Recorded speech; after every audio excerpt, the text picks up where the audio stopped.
What's up, dear insiders, and welcome back for another YouTube official movie review. Yes, yesterday I watched Venom: The Last Dance, and yes, it was The Last Dance for sure.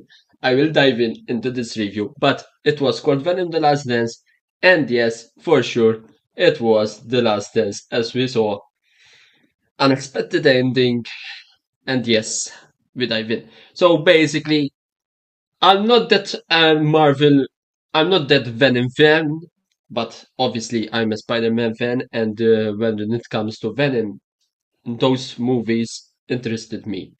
When I first watched Venom film, the first one in 2018, uh, I did not do a review, but for me it was like a 3 out of 5 stars, which it was a bigger risk compared to the other film. The other film was literally slagged, Venom Leather Big Carnage, but I still stand by my ranking 6 years later. So I say that it is now a 7 out of 10, 7.5 out of 10. I will explain. That is my review of Venom The Last Dance, but I will explain. So, the first film was refreshing even if it felt was made by the early 2000s and it had a lot of unexpected charm which was enhanced by Tom Hardy's all performance as Eddie Brock and Venom.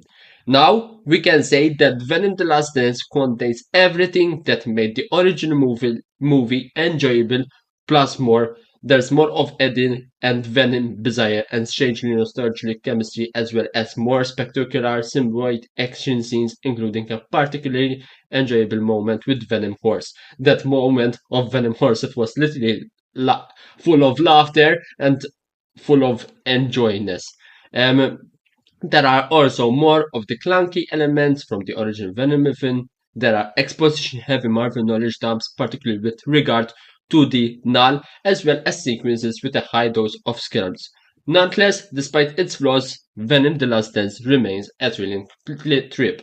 Tom Hardy, Tom Hardy shines in this movie since Tom Hardy went in a tank full of lobsters to provide one of the most bizarre and entertaining scenes in the first movie of Venom of 2018, it's evident now that the actor is critical to the success of these flicks.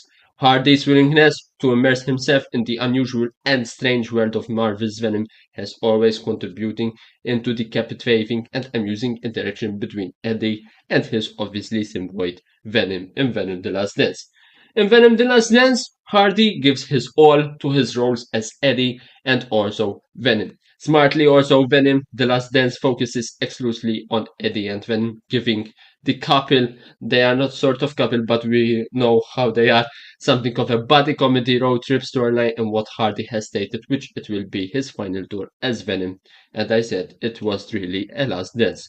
It's faintly also evocative of Ryan Reynolds and Hugh Jackman's two-hander in this summer's Deadpool and Wolverine, but Hardy plays Eddie as both the gruff straight guy and the frantic demanded but ultimately good-hearted symbiote he hosts.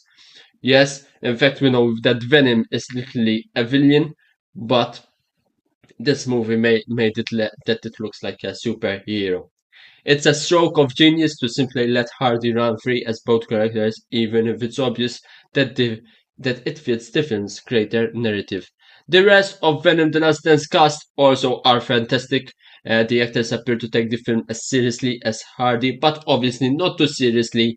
Like Juno Temple stands out as Dr. Payne, a scientist dedicated to research the symbiotes collected by soldier Rex Strickland, which is played and choreographed Chitwell Edgewafer.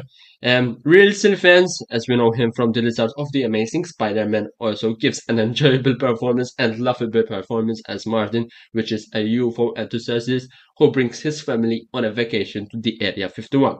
Mrs. Chen, who we obviously know who is Mrs. Chen, she is played by Peggy Lou, which is the long franchise return. And while her character is rather forced into the film, it is nonetheless enjoyable. Venom: The Last Dance is for fans of obviously for the Venom movies. So regardless of Venom's link to other Marvel characters in the comics, Venom: The Last Dance is primarily intended to serve as the trilogy capstone. It's evident from the start that Tom Hardy and the writer-director Kelly Marcel admired this version of the character, which is established throughout the Sony's three Venom films, and they want to give a fitting send-off, which yes, they gave, a good send-off. In that regard, they are unquestionably successful. There are times with the cheesiness and sentimentally which get a little ludicrous, but the creators' hearts are in the right place, and also the picture tugs out our heartstrings. You also, yes, maybe yes or maybe no, but you may be disappointed if you walk into Venom The Last Dance expecting some new from the franchise, such as multiverse cameos or a battle with a specific world roller. As Venom himself states early in the film, I'm so done with this multiverse shit. From there, it was also evident that Marcin and Hardy intended to focus on Eddie and Venom and the universe that they've created in this franchise. And they do so in such a way that if you like these characters, you won't miss what could have been. Venom The Last Dance, yes, demonstrates what happens when a wonderful cast, actor, and a filmmaker who adores the character are unleashed in Marvel's superhero universe. You get a film that is strange, silly, and also entertaining. Venom The Last Dance isn't a flawless film, and it may not be for everyone, as I said, but it is for those who have loved Eddie and Venom since the beginning of Venom movie of 2018. If you're anything like me, the really delightful final dance with Venom will make you happy with the Mamma Mia songs, and even if you're sad to see them leave. As we saw, Venom, yes, sacrificed himself, and he literally died. But wait, this Venom died. The symbiote did not die. Spoilers ahead. The symbiote did not die. As we saw in the post credit, Venom, the symbiote, is transferred into a not ladybug, cockroach. I don't know, but yes, it is gonna set up for sure another movie, but not of Venom. Venom movie. I don't know if there will be a Venom movie, but it will set up Spider-Man 4. I think Spider-Man 4, they are saying right now that it is gonna be King in Black titled, but we still don't know. Null is going to appear, but we still don't know. We do not have the script. Obviously, Tom Holland has the script, but obviously we can't see it right now. So we will check. But yeah, as I said, I rate 7.0 out of 5, 7 out of 10. The CGI was literally perfect, the characters were perfect, but it had a little bit slightly missing from the plot. It was like a little bit rushed. The sacrificing itself, Venom, it was a little bit emotional. Yes, it was unexpected, but obviously, as I said in the previous trailer review, it could have might be the last dance of Venom. We could have seen him die or Eddie die, but yeah, we saw Venom die. But this symbiote did not die. So we will see. Yes, that is my review for Venom The Last Dance. Hopefully, I watch another movie, and I will give you a review. Thank you also, guys, for 216 subscribers. We are growing very much. Thank you. I really appreciate it. If you have some friends, suggest them. Don't forget to like and subscribe.